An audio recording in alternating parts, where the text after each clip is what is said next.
our body, mind, etc. will be changing with respect to time, and that is what is called the aging. So birth is suffering, aging is also suffering. And then finally, the body will be subject to death, and that death is suffering. Now, in between, we have sorrow, lamentation, pain, sadness, and distress. There are a few other things, but let's look at what is the sorrow. Sorrow is something that you don't like, and therefore you have a kind of a pain in the mind. It is more like in Pali terms, shoka. So sorrow. Then lamentation is that once you have got too much of this shoka, you start expressing your sorrow with words. And those words are actually telling you that you're lamenting. With, like, if you have a wound, you will start shouting like, Ammo, or Mum, I have got a wound. Or somebody who has got a departed relative will start lamenting, saying that so and so has passed away. I am alone, etc. So lamenting comes with words. And the pain here means the pain that you suffer on your body, like a physical pain. And the sadness is the mental pain. You have something that you have lost or something, you are thinking about it, you have sadness. And the distress is more like all these forms that will come into the picture. And in Pali terms, it is more like upayasa. You have got all forms of difficult situations, including sorrow, lamentation, pain, and sadness. And then you have no way to get rid of all these things. So you are in distress, what to do, etc. And then it says that further, union with what is displeasing is suffering. That means if you have got connection with something that you don't like, displeasing objects or displeasing people or displeasing title, then if you have got union with anything displeasing, it's a suffering, something that you don't like. At the same time, there may be certain things that you may be pleasing to be with, pleasing to have. And if you have to separate from whatever that is pleasing, it's a suffering. It's like you may have your parents, you may have your relations, you may have your friends, etc. If you can't be with them, then that is what is called separation from those pleasurable objects. It can, in fact, be pleasurable words, pleasurable mindful thoughts, etc. And then you have another form of suffering, not getting what one wants. If you are looking for something and you don't get it, it's a suffering. And not getting what one wants, it can be objects, it can be words, it can even be mental, the thoughts, etc. In short, 5 aggregates of grasping are suffering. If there are no grasping, you still have 5 aggregates, but if you have got these 5 aggregates, let's say we have got the physical objects, then we have got feelings, we have got perception, etc. And these 5 aggregates, if you don't hold on to it and grasp, then you don't have a problem with departing from them.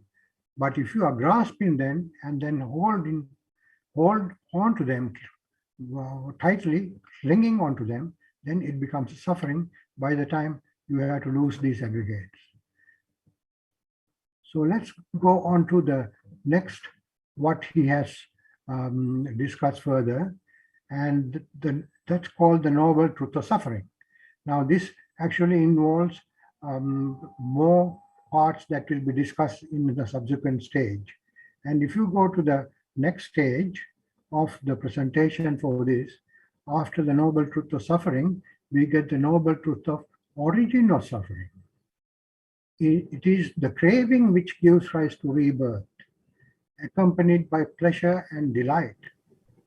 finding fresh delight, now here, now there. This is interesting. It is the craving. Remember, we said that grasping those aggregates, once you start grasping the aggregates, it forms into, or it transforms into a craving. And this craving seems to give rise to the rebirth. Or we go from now here to now there. Now here means in this birth, now there means from this birth, we may go to a next birth.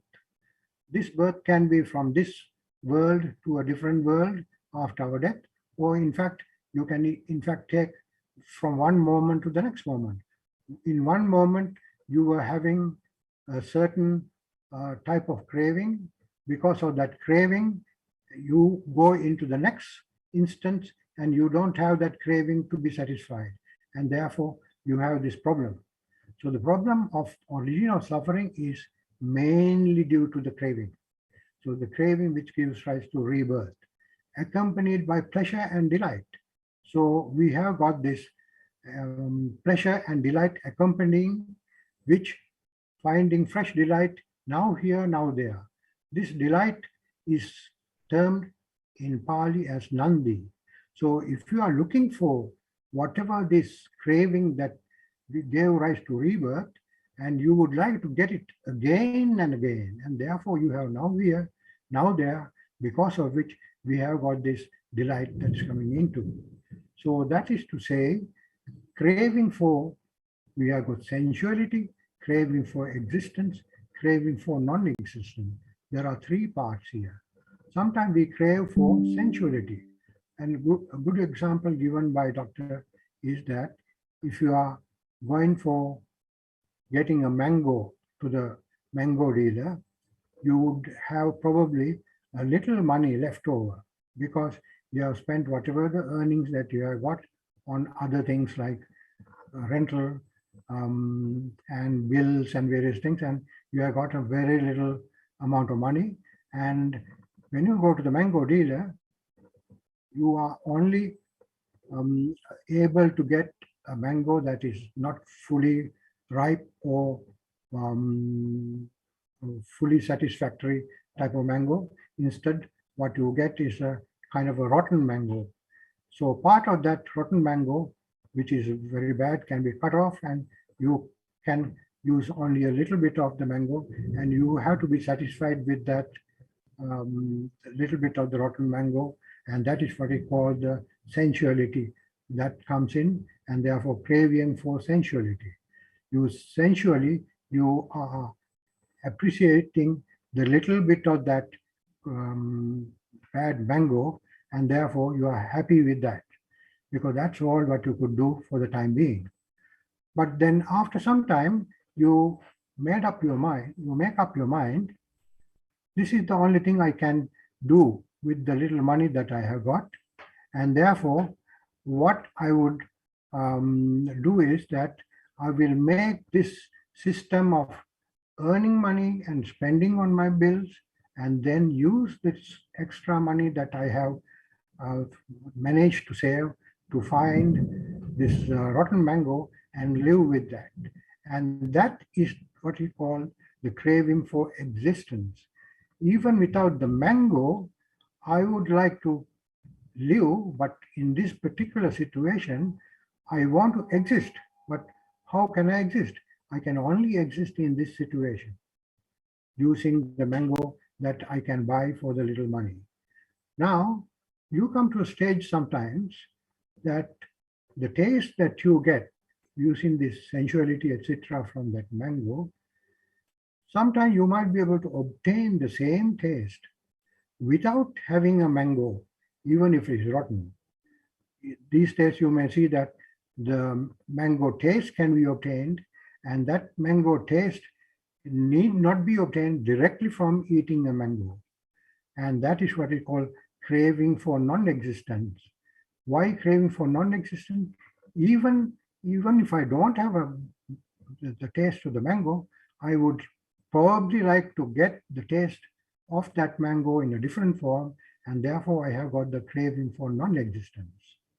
Now, these are the three existence that Buddha described, in this part of the noble truth or origin of suffering. Because of the craving, we get the sensuality, craving for existence, and craving for non-existent.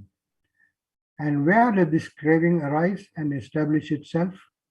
Where in the world there is anything agreeable and pleasurable. So if you have got an agreeable object, and if it is pleasurable, we start setting our craving in these objects. And there is craving arises and establishes itself.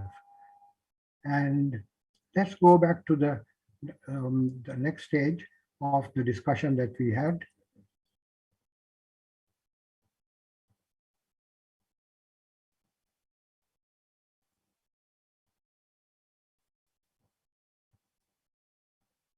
Now, the third noble truth of cessation of suffering.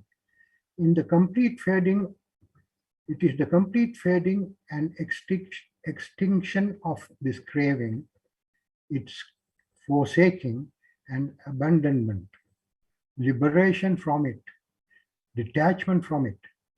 And those are the things that will actually cause us to get rid of the suffering, which is the noble truth of cessation of suffering. So completely we have to fade away this craving, whatever the craving that you have got, it must be completely got rid of it and then abandon it, liberate from it, so that once it is completely detached, we will be able to make sure that the suffering can be stopped. And wherever in the world there is anything agreeable and pleasurable, its cessation comes about. And what is there in the world that is agreeable and pleasurable? We have got the I in the world is agreeable. If you have got your senses like eye, ear, etc., let's take only this situation in this particular instance, the eye. With the eye, you will be able to see something agreeable. It may become pleasurable. Then what happens? Then you would like to live with that agreeable and pleasurable object using the eye as the sense in this particular case. We can leave the ear, nose, etc. in a similar situation for discussion. So if this agreeable and pleasurable object that you have seen with the eye is available, and if you can use that to entice all this while, then what you are doing is actually you are getting the craving more and more.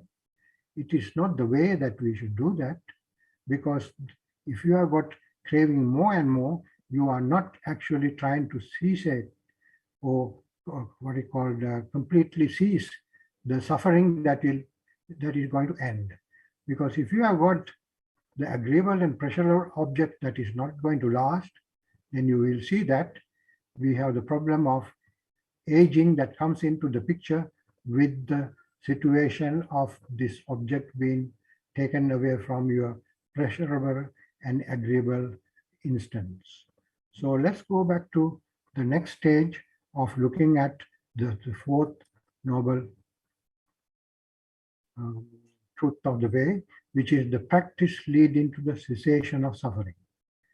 Now, it is just this noble eightfold path, namely, we have got right view, right thought, right speech, right action, right livelihood, right effort, right mindfulness, right concentration. These eightfold paths, right view to right concentration, form the noble truth of the way of practice leading to the cessation of suffering. So we have to look at therefore the right view. From right view, we have to go to the right concentration, and the next stage of the discussion that Dr. Lalit gave, we will continue from this point onward for the next few minutes. All right, let's start looking at this again from there.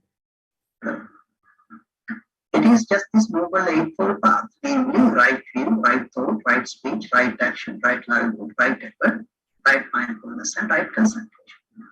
So we started with the right view.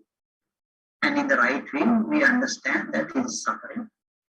And then the suffering is created by this craving. So would you repeat it like a parrot? If there is suffering, this suffering is created by craving. You take a decision. Well, because of the craving that this is happening, so let me give up this craving part. So that is, you are renouncing.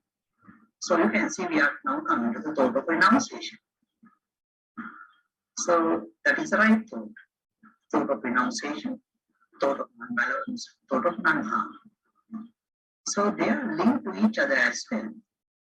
To the extent you have thought of renunciation, to that extent you have thought of non-malevolence. To the extent you have thought of non-malevolence, to that extent you have thought of non-harm. How do we understand that one? Let us say you want to buy a pie dish. One day there was an ad on TV saying that these pie dishes they have reduced to 50%. So now you want to have this one, so you get dressed and then go to supermarket. And then unfortunately other people have seen this ad and they have taken only one left. So two people are running and putting their both hands to this pie dish. What will happen? One will be dragging in one person's direction, the other person will be dragging in the other person's direction. So there will be a fight, isn't it? But if there is a great non-great person, that person would be saying, okay, I don't want this one, you have it. Then the other person would be saying, thank you, and taking it. So there, to the extent you can give up a pie restriction, to that extent you have non-malevolence. To the extent you have non-malevolence, non-injury, to that extent you have non-harm. There is no fight in this particular case. These three parts form three parts. That is this non-greed, non-hate, and non-delusion. The thought of renunciation is the non-greed part. Thought of non-malevolence is the non-hate part. Thought of non-harming is the non-delusion part. So now I am in a good practice. See, from the right view, we came to the right thought. Having understood that it is suffering, we gave up. So that is thought of renunciation. Now I am in a good practice. Now, since I am following through the Eightfold Path, if there is anything in the great path that would be an obstruction to me, what are the things that are in the great path? The line is in the great path. Since I am following through the non-great path, I will be giving up lying. Similarly, the thought of non-malevolence, that is the non-hate path. Since I am following through the non-hate path, I will be giving up things that are in the hate path. What are the things that are in the hate path? The slander as well as the harsh speech is that they are in the hate path. So I will be giving up that one. That would be an obstruction for me to do that. So I am following through the non-harming path, that is the non-delusion path. It is in the delusion path that we have frivolous thoughts. Since I am following through the non-delusion path, I will be giving up frivolous thoughts. So now you can see from the right view, we got the right thought. In other words, right thought proceeds from the right view. And the right speech proceeds from the right thought. Because I am following non-greed, non-hate, non-delusion path, I gave up. Since I am following through the non-greed path, I will be giving up things that are in the greed path. What are the things in the greed path? That is taking what is not given. Still, is in the greed path. So I will be giving up that taking what is not given. Similarly, I am going to follow through the non-hate path. It is in the hate path that we have taken life. Since I am following through the non-hate path, I will be giving up taking life. And then again, I am following through the non-harming path, that is the non-delusion path. It is in the delusion path we have sexual misconduct. So since I am following through the non-delusion path, I will be giving up sexual misconduct. So now you can see I come from right speech to right action. So right life will proceed from the right action. All right, let's look at those few points as explained by Dr. Lalit in detail here. And as you see, if we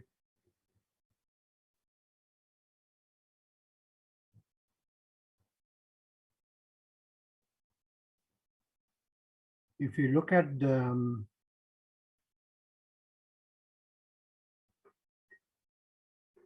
Eightfold Path, the first the title is right view. First topic is right view. Next is right thought, right speech, and right action.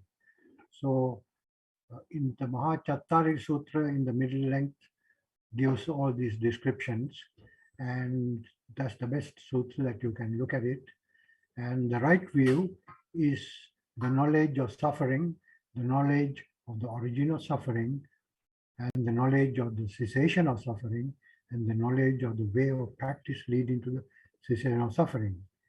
In other words, this is the Four Noble Truths that we discussed a little while ago as a summary.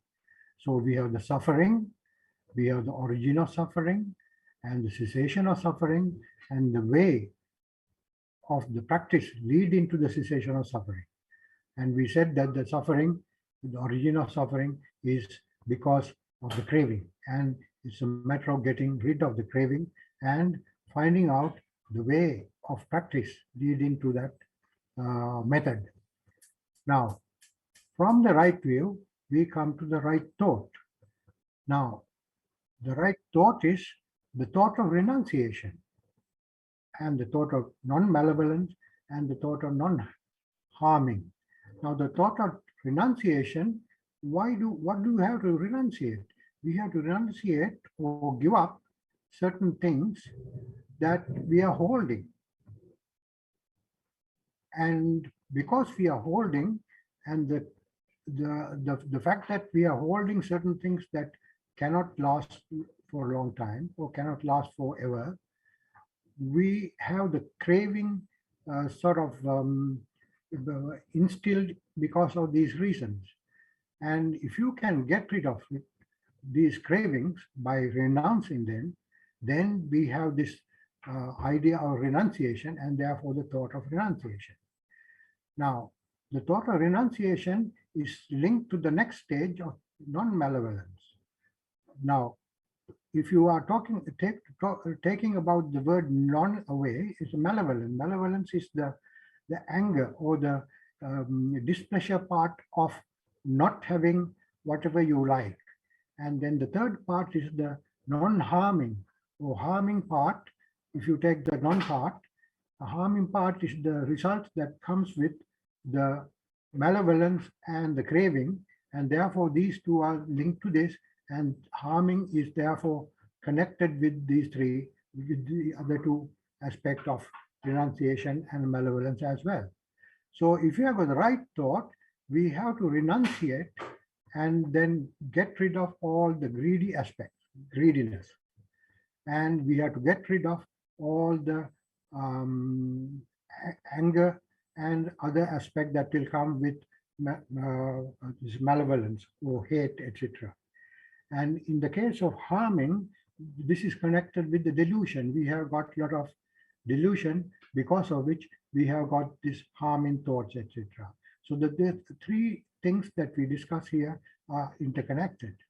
So the right thought is therefore the renunciation, non-malevolence, and the non-harming. Now, from the right thought, we go to the right speech. As explained by Dr. Lalit, right speech is connected with what is called non-lying, non-slander, non-harsh speech, etc. Now, how do you get lying is the question. Why do you have to tell a lie in certain instances? This lying is connected with the craving. Because of the craving that we have got, we want to tell a lie and then try to get whatever we were planning to get as part of our craving. Therefore, the lying is the result of our craving.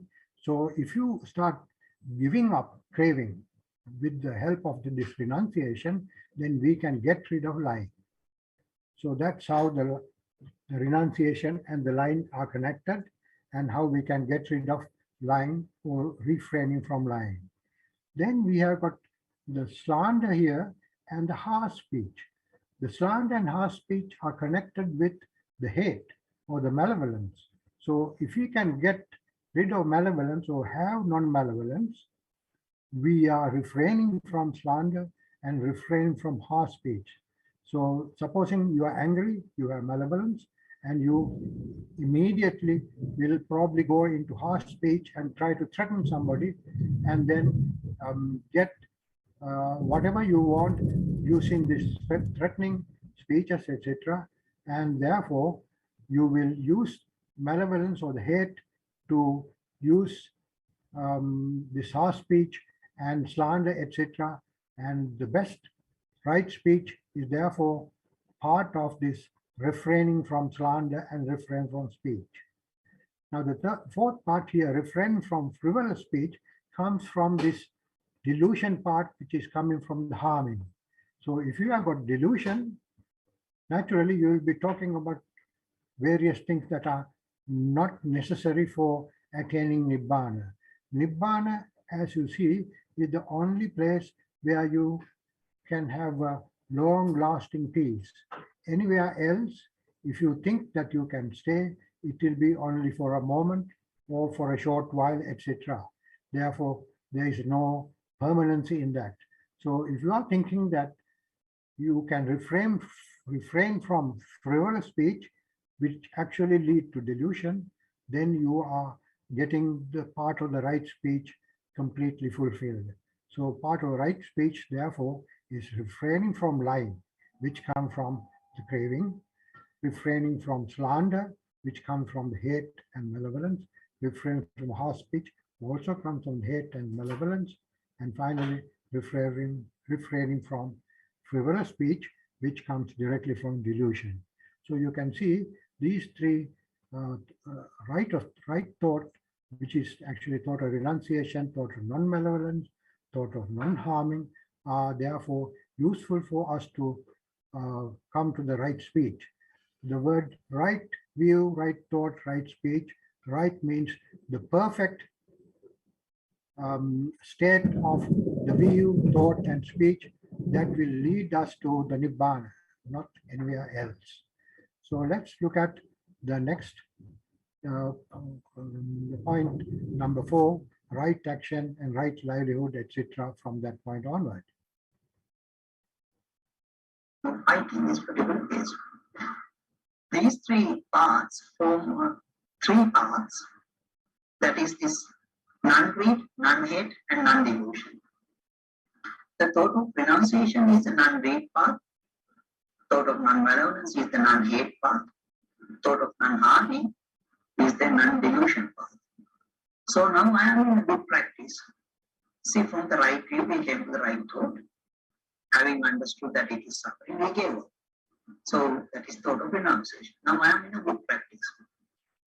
Now, since I am following through the Eightfold Path, if there is anything in the greed path that would be an obstruction, what are the things that are in the greed path? The lying is in the greed path.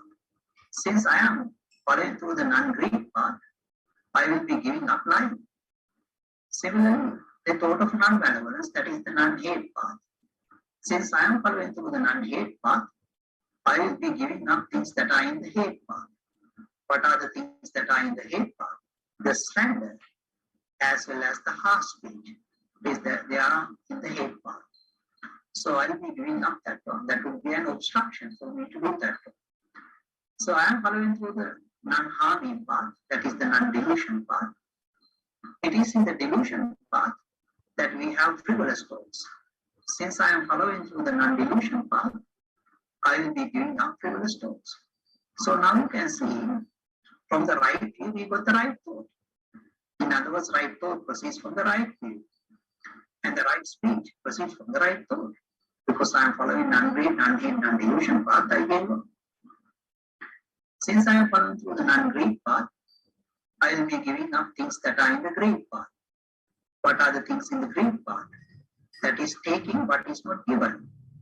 Still is in the greed path. So I will be giving up that taking what is not given. Similarly, I am going to follow it through the non-hate path. It is in the hate path that we have taken life. Since I am following through the non-hate path, I will be giving up taking life. And then again, I am following through the non-harming path, that is the non-delusion path. it is in the delusion path we have sexual misconduct. So since I am following through the non-delusion path, I will be giving up sexual misconduct. So now you can see I come from right speech to right action. So right livelihood proceeds from the right action. So what is right livelihood? Here, RN disciple, having given up wrong livelihood, keeps himself by right livelihood. So it says that Buddhist monk, for example, is not cutting down trees. They are not supposed to even draw a line on the sand because little creatures underneath that sand will die. Although Buddha mentioned in that sort of a description, right livelihood is a really bigger one. And it was Saraswati Mahaprabhu who told me that from the right livelihood, you get rid of the conceit I am.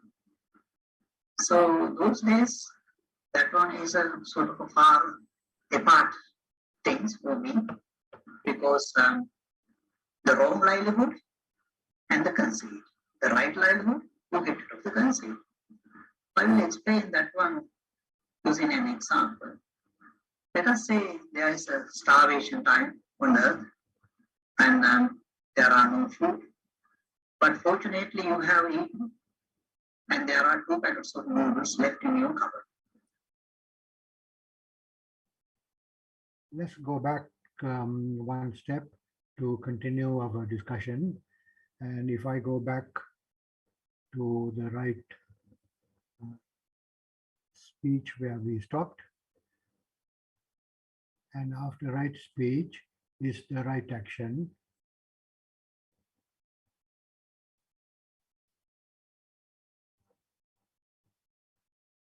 The right action follows the right view, right thought, right speech, etc. And as shown here, we discussed about lying, slander, harsh speech, and frivolous speech previously. And the next is refraining from taking life as part of right action. As Dr. explained, taking life is caused by the fact that I am having a certain amount of greediness, the greedy part. Because of the greed, I want to take life as part of action. For instance, if you have the aptitude of keeping cattle or chicken, etc., you are taking life. Why? You are using the lives of other creatures, kill them, and taking the life off for your own greediness, for your own what you call the substantial making. Sorry, substantially making the money for yourself. Now, if you are using this action, which is the wrong action, to take the lives of the living creatures, you are actually using your greediness and therefore taking life of other people or other animals or living beings is part of the greediness. So if you refrain from that, that becomes part of the right action. And then you have refraining from taking what is not given. What is not given to you, if you take, it is coming to stealing. And therefore, it is also a bad action. So if you refrain from such action, then you have got part of the right action. And then you have got refraining from sexual misconduct, which is also right action. This comes from the delusion part. I think the refrain from taking what is not given comes from malevolence, which is the hate part. Now, the next is the right livelihood. The right livelihood is, according to Aryan disciple, having given up wrong livelihood, keeps himself by right livelihood. Now, this particular one is, if you take a Buddhist monk is supposed to go on alms rounds and then collect the food for his livelihood. And if you don't do that, you have to cook yourself and then get the necessary things and earn money for doing that. But earning money and living using earned food is not the right livelihood. Right livelihood is therefore where you don't have um, the means of living if you are not provided by the supporters of that the monk as a, if you are a monk in that Buddhist clergy. Now, if you look at the right livelihood, therefore, you should not have earnings from yourself, etc., because this also leads to a certain amount of conceit. Now, there's a good example given by Dr. Lalit in the form of how somebody will live with the right livelihood. So let's look at that example that he talks about in the case of this particular incident of somebody who has a problem with living with conceit. Action. So what is right livelihood? Here, R.N. disciple, having given up home livelihood, keeps himself by right livelihood. So it says that a Buddhist monk, for example, is not cutting down trees. They are not supposed to even draw a line on the sand because little creatures underneath that sand will die. Although Buddha mentioned in that sort of a description, right livelihood is a really big one. And it was Saraswati Mahaprabhu who told me that from the right livelihood, you get rid of the conceit I am. So those days, that one is a sort of a far apart things for me because the wrong livelihood and the conceit. The right livelihood, you get rid of the conceit. I will explain that one using an example. Let us say there is a starvation time on earth and there are no food, but fortunately you have eaten and there are 2 packets of noodles left in your cupboard. So you go, after eating, you go to the street, then you can see people are going here and there looking for food. What is the thought that is coming to your mind? Is it the thought for these poor people? Or is it the thought that I have 2 packets of noodles at my home? It is the thought that I have 2 packets of noodles at my home, my cupboard. Is the one coming to you first, because me comes first. So because of the 2 packets of noodles, you become arrogant. So not only 2 packets of noodles, you have houses, you have cars, properties, money, all those things. Then we become arrogant. I saw this one in a temple. You see, we went to the temple to offer food to the monk. The monk having eaten food, and he was saying that we didn't have food yesterday. So we were very sad, and then we were talking to him, and then he was smiling. And then we were asking why he was smiling, and then he was saying that there were 2 types of noodles in the temple. Then we boiled them, and then we ate it. So because of the 2 packets of noodles, that monk become arrogant. Otherwise, he would be thinking, now this is the problem. This, the layperson is having. He is going to work and earn money for this earning this food. So, if he did not have these 2 packets of noodles, then he would be thinking the suffering nature. Now, since he had 2 packets of noodles, he was sort of smiling. This is why Buddha is not allowing monks to have raw things, raw food like rice and things in their premises. They can't even have salt in their premises. Now, if you have those things, then you actually looking for the taste and all those things. So, as we can understand, we don't have right livelihood.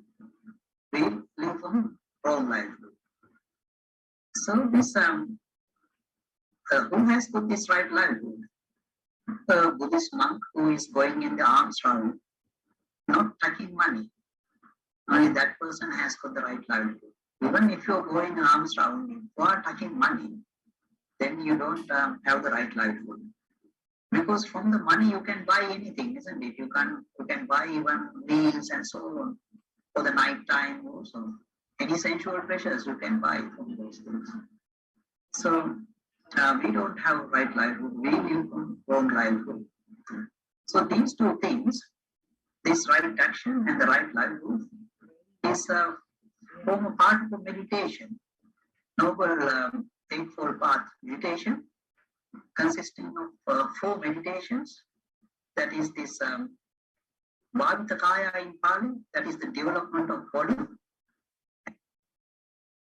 Okay, let's go back a little bit to discuss the right livelihood that was just presented.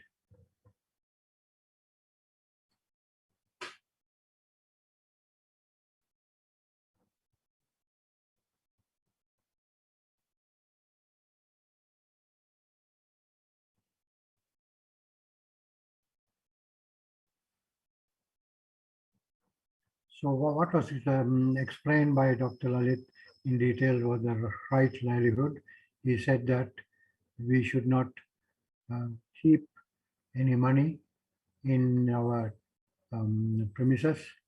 If you are a Buddhist monk in the temple premises, and you should go around for the alms round, and then you have to get rid of the conceit that I am from the mind in order to develop and what you call remove the conceit.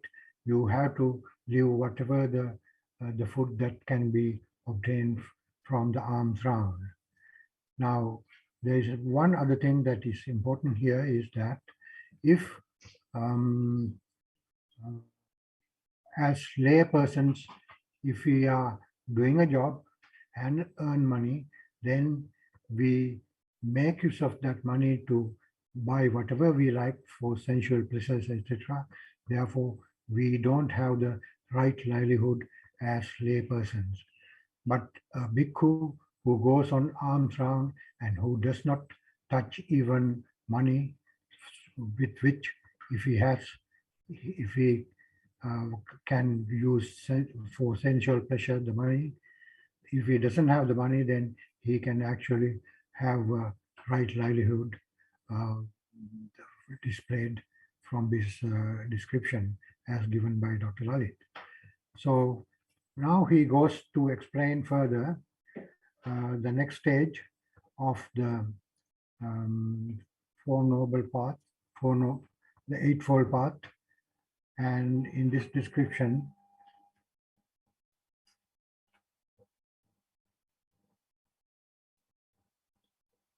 it talks about the Noble Eightfold Path meditation, which is consisting of 4 meditations, Bhavita Kaya, Bhavita Sila, etc. Let's listen to that and then discuss in brief. So these are the words written in Pali, the ones within bracket. So the development of body is consisting of this right action and the right livelihood. So by doing that one, what you are going to get is the concentration due to desire, the Chanda Samadhi in Pali. If you understand one day that consciousness is not lasting, then the desire for non-lasting consciousness will subside. And the desire for lasting consciousness come to arise. That is Nibbana. The desire for lasting Nibbana come to arise.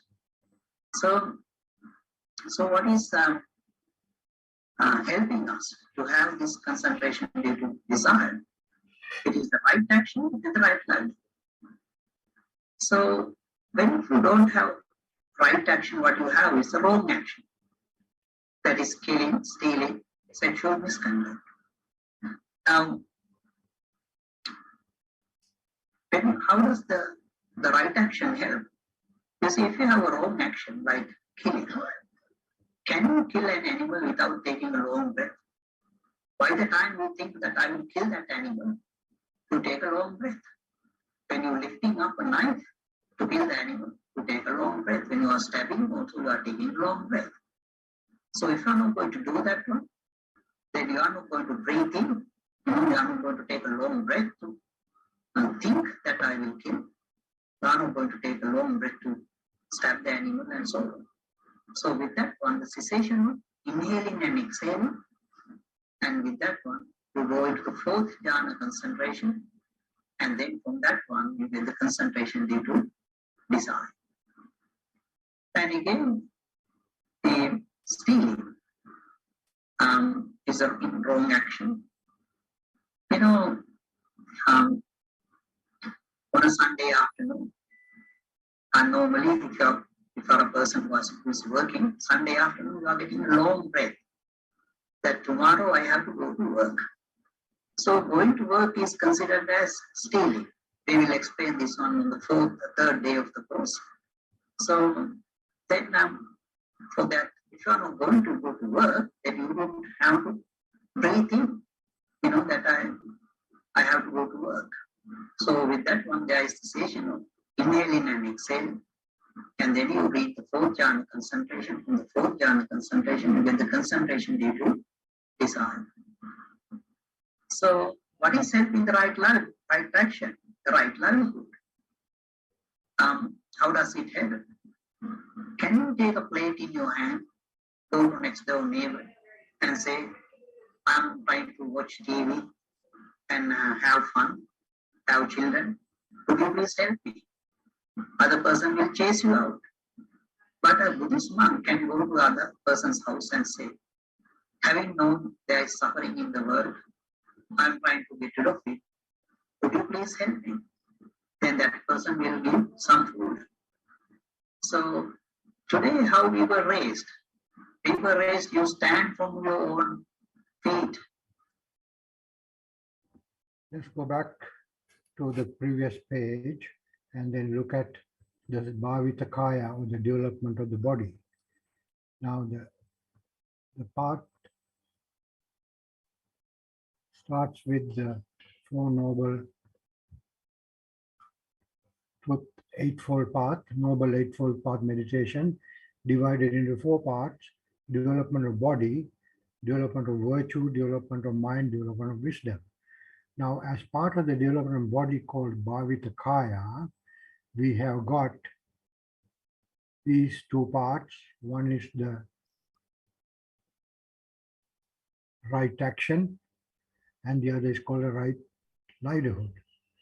The right action and right livelihood, this is based on the desire that we have. Desire for non-lasting consciousness against the desire for lasting Nibbana. Now, consciousness is what we have got using our aggregates, and fourth is the consciousness, and whatever the consciousness that we have is not lasting, it is changing all the time. The time that we pass away this birth, at the death, we change the consciousness from here to a different place and then re-establish at that point. So it's a non-lasting consciousness.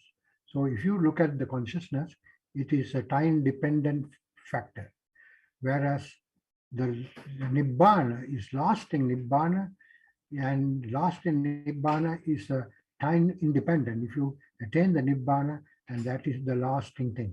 So the only thing that is lasting is therefore Nibbana, and we have a desire. So between this desire and that desire, we are looking for the Nibbana.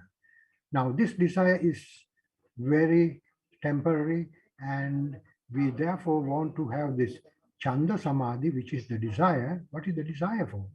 Getting into the Nibbana. So the concentration due to this desire is obtained by using the right action and right livelihood coming under development of body. So right action is therefore what we are looking in this particular case, and we don't get into the what we call the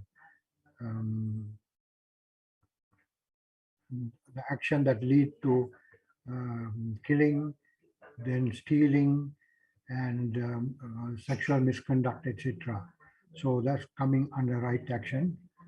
And as uh, we have seen that, why do you remove the lives of other people and then lead to this action of killing and taking action of what you call the stealing from other people and sexual misconduct?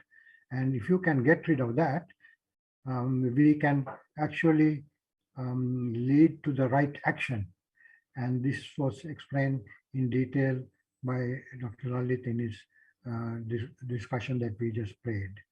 And the right livelihood is the next stage that he said.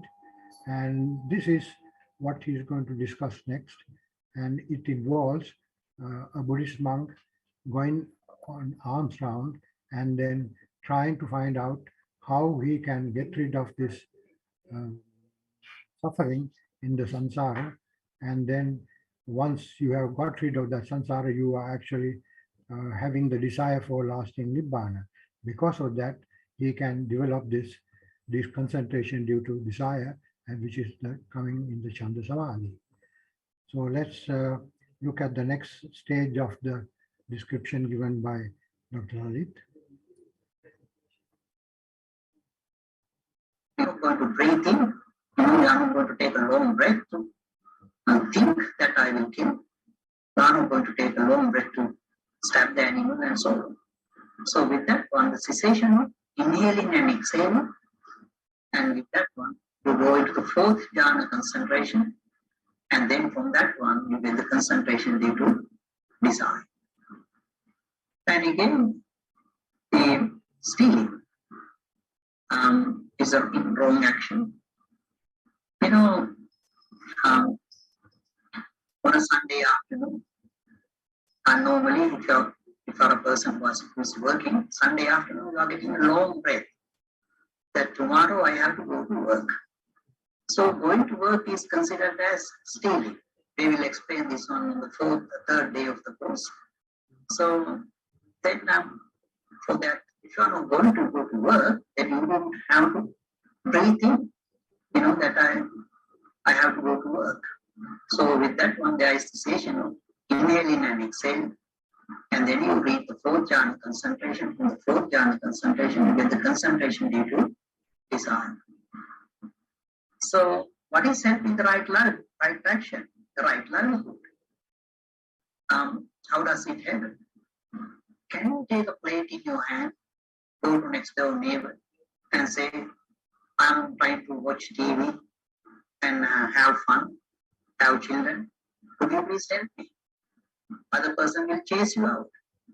But a Buddhist monk can go to other person's house and say, having known there is suffering in the world, I'm trying to get rid of it. Could you please help me? Then that person will give some food. So today, how we were raised? We were raised, you stand from your own feet.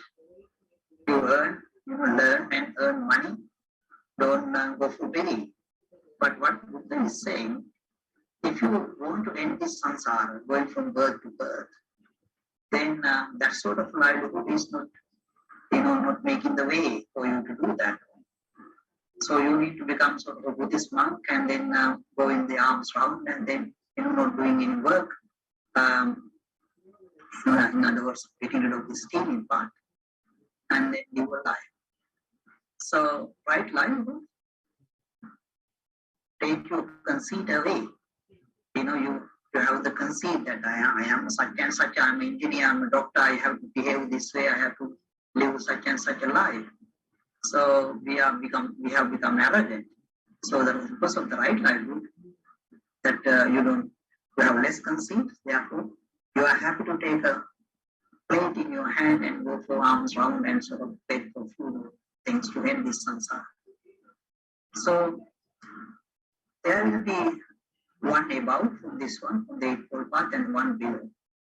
And that is called development of virtue. Development of virtue consisting of right speech and right effort. And that will lead to concentration due to mind. This is called Chitta Samadhi.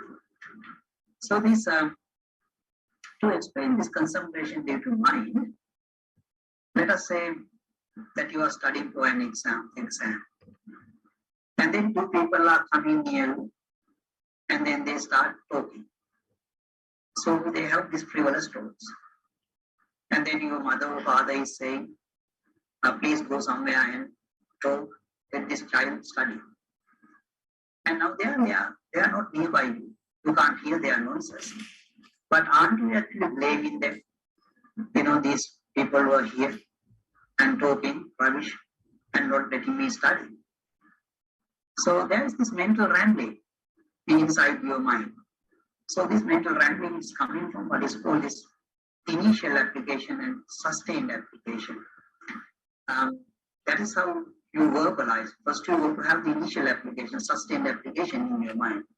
So initial application is, let us say, the person is coming far away, then you understand if this person is a person, recognized as a person.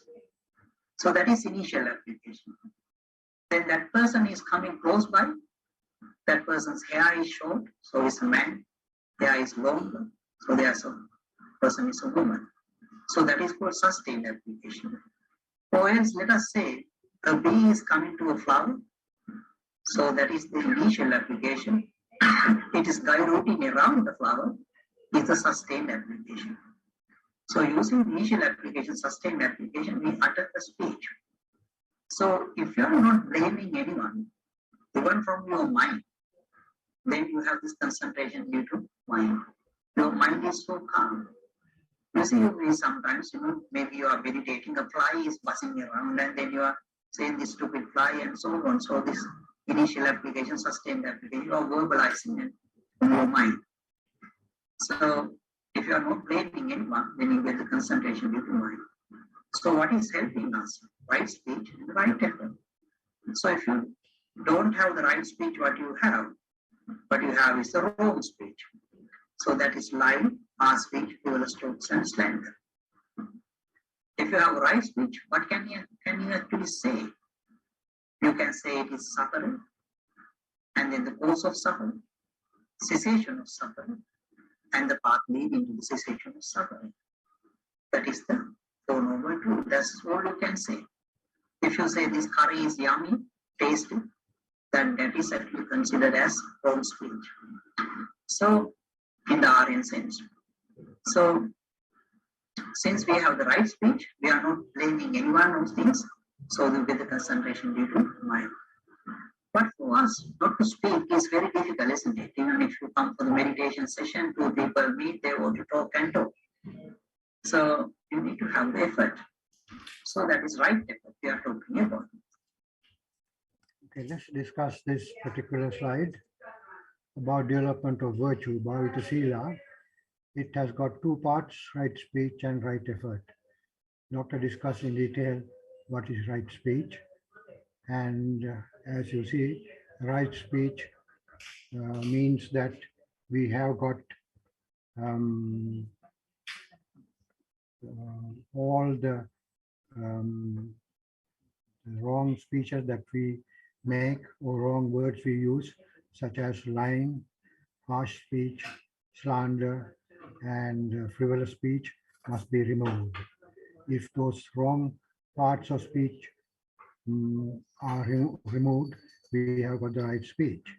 Now, it also means that we have got certain amount of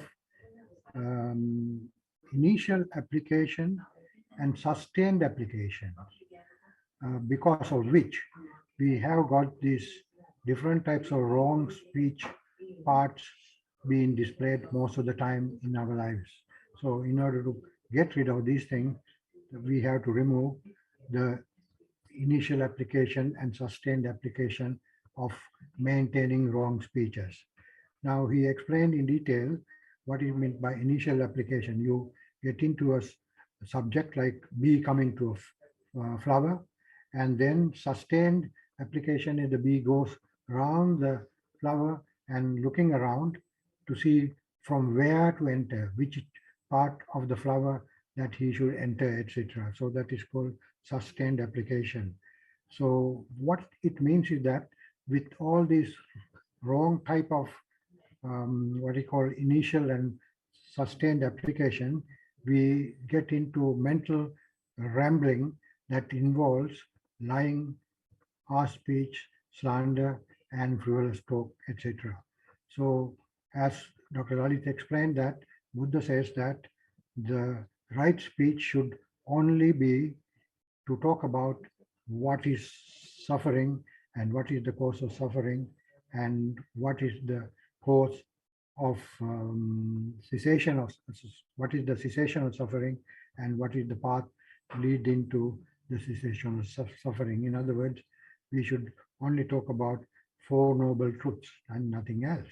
If we talk about anything else, we are actually going away from Nibbana, and therefore we will not have the previous Chanda Samadhi or the concentration due to desire.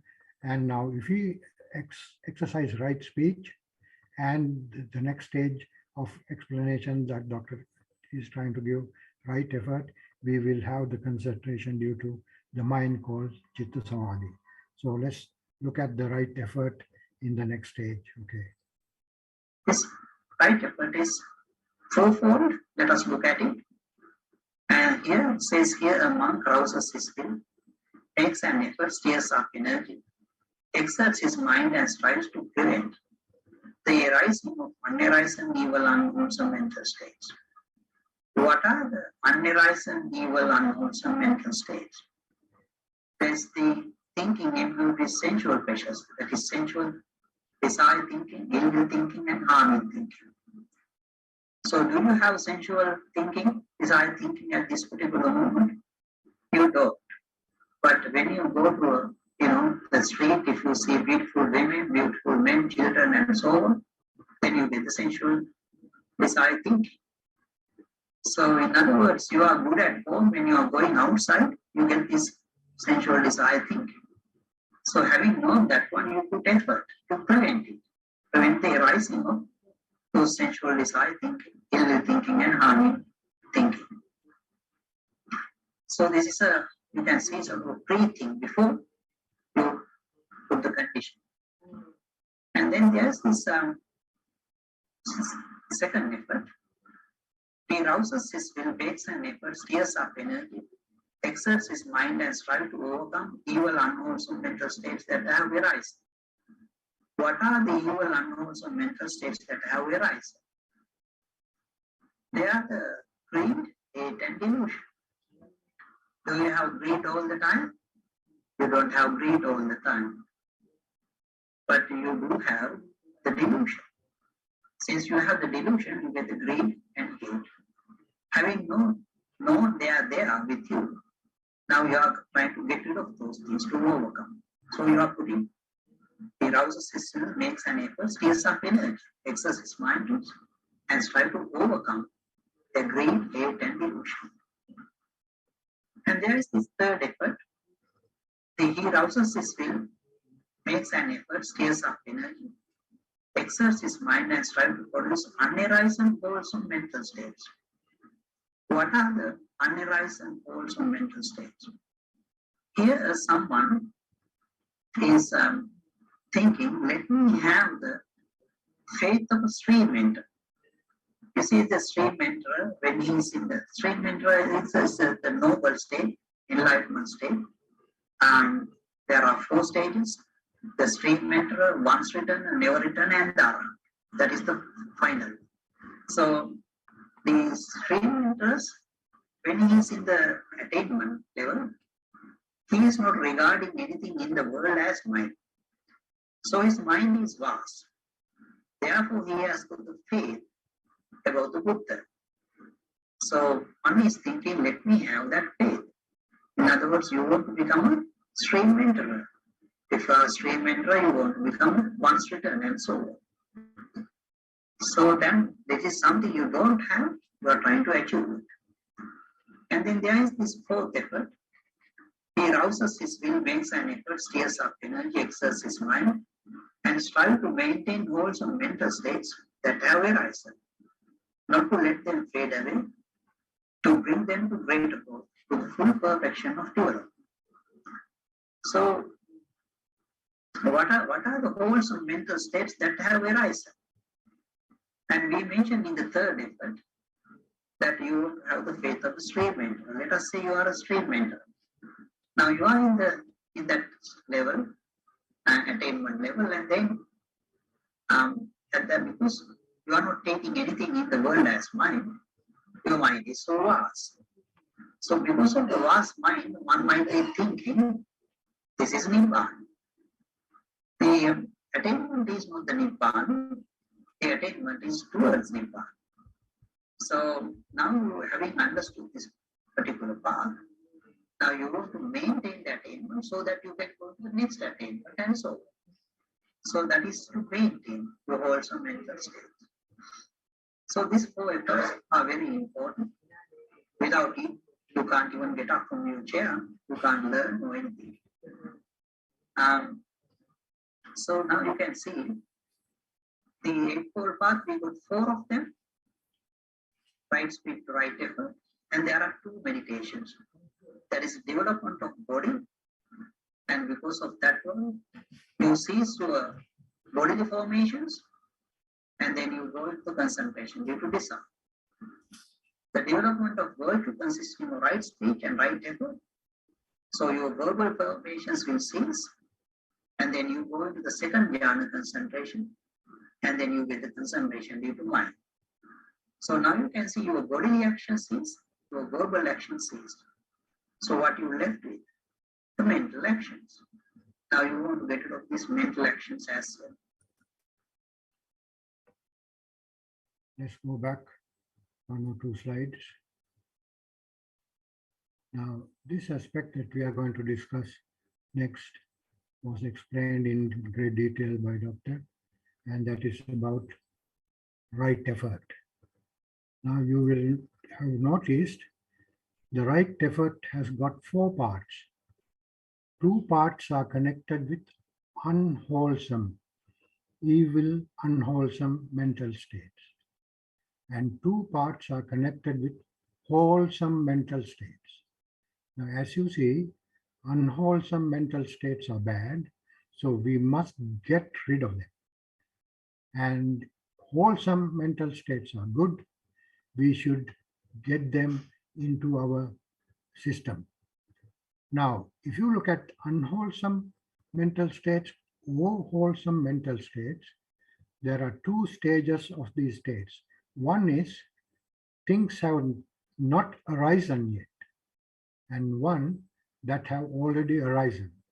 So the first effort is therefore, first right effort is with respect to unwholesome mental states that have not come into being, so they are unarisen, and therefore we don't want them to come back or come in, and therefore we want to prevent. So to prevent them arising of unarisen, evil, unwholesome mental states. So they are unwholesome, they have not come into the picture yet, they are about to arise. We want to prevent them completely coming into the situation. So this is the first effort that is discussed. And let's go to the next one. Next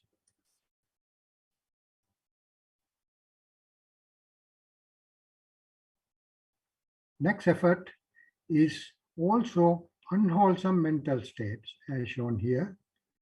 And they are already in us because we have already been subject to craving and hate and delusion, etc. Because of that, we have got unwholesome mental states.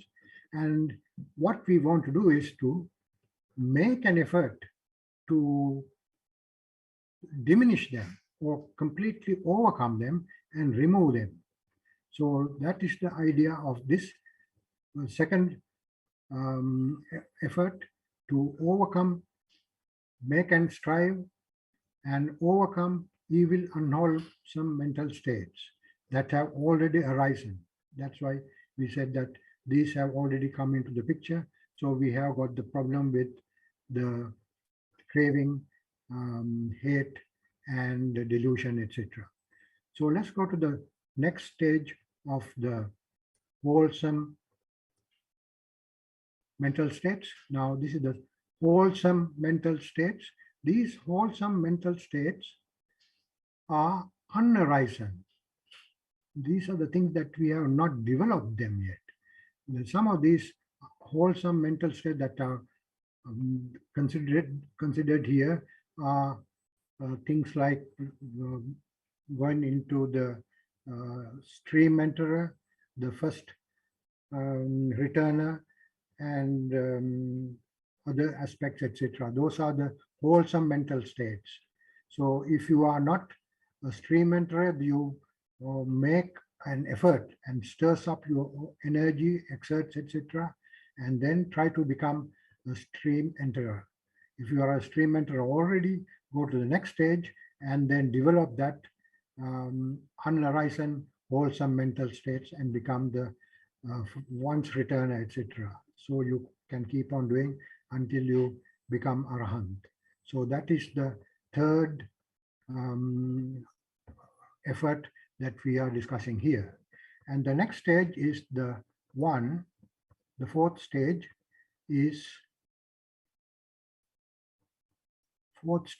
the one where we have already got some wholesome mental states that have already arisen, and we don't want them to fade away, but we want to bring them to greater growth. So the full perfection of development. So we want to maintain and develop them further. And to do that, we should not get into a system of what is called despair, saying that, oh, I have already got this amount of effort, that's enough for me, etc., so that you will not stir up your energy and exert to develop it further. So these four stages of effort are therefore very valuable and very timely for attaining Nibbana. Okay, let's go forward from here. That you have the faith of a stream mentor. Let us say you are a stream mentor. Now you are in that level, attainment level, and then because you are not taking anything in the world as mind, your mind is so vast. So because of the vast mind, one might be thinking, this is Nibbana. The attainment is not the Nibbana, the attainment is towards Nibbana. So now having understood this particular path, now you want to maintain the attainment so that you can go to the next attainment and so on. So that is to maintain your wholesome mental state. So these four efforts are very important. Without it, you can't even get up from your chair. You can't learn or anything. So now you can see the Eightfold Path, we got four of them. Right speed to right effort. And there are two meditations. That is development of body. And because of that one, you cease your bodily formations, and then you go into concentration due to desire. The development of virtue consists of right speech and right effort. So your verbal formations will cease, and then you go into the second jhana concentration, and then you get the concentration due to mind. So now you can see your bodily action cease, your verbal action ceased. So what you left with? The mental actions. Now you want to get rid of these mental actions as well. So that is coming up next. So there will be one above and the one below over here. That is called right thought and the right concentration. By doing that one, what you get is development of mind, bhavita chitta in path. By doing that, you get the concentration due to effort. Here we are not going to stop all the mental actions. You are going to stop certain mental actions like this envy, stinginess, the derogations. You will be learning that one in the next meditation. So what is helping us? Here the right thought, thought of renunciation, thought of non-malevolence, thought of non-harm. And then Right is right concentration. It says here the monk, aloof from sensual pleasures, aloof from unskilled state of the mind, enter and abides in the first jhana concentration, which is rapturous, with initial application and sustained application. So in other words, what is this initial application, sustained application in this instance, is the right thought itself. The thought of renunciation, thought of non-violence, thought of non-harm. In other words, you concentrate your mind around it. And then Buddhists say this has got four of them: the first, second, third, and fourth jhana concentration. So now you can see in the Eightfold Path, we got 6 of them, and we got the development of body, development of virtue, and development of mind-free meditation. Let's go back to the last 2 pages and then discuss briefly.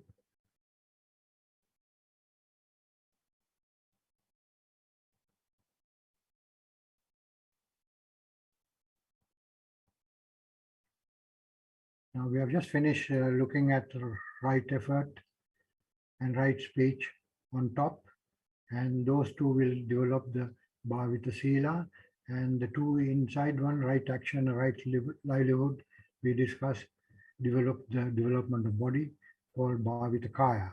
This gives rise to the first jhana concentration, that gives rise to the second jhana concentration. Now on top of this and on top of that, we have got the next stage of development of the mind, as shown here. And this is the development of mind involves right thought,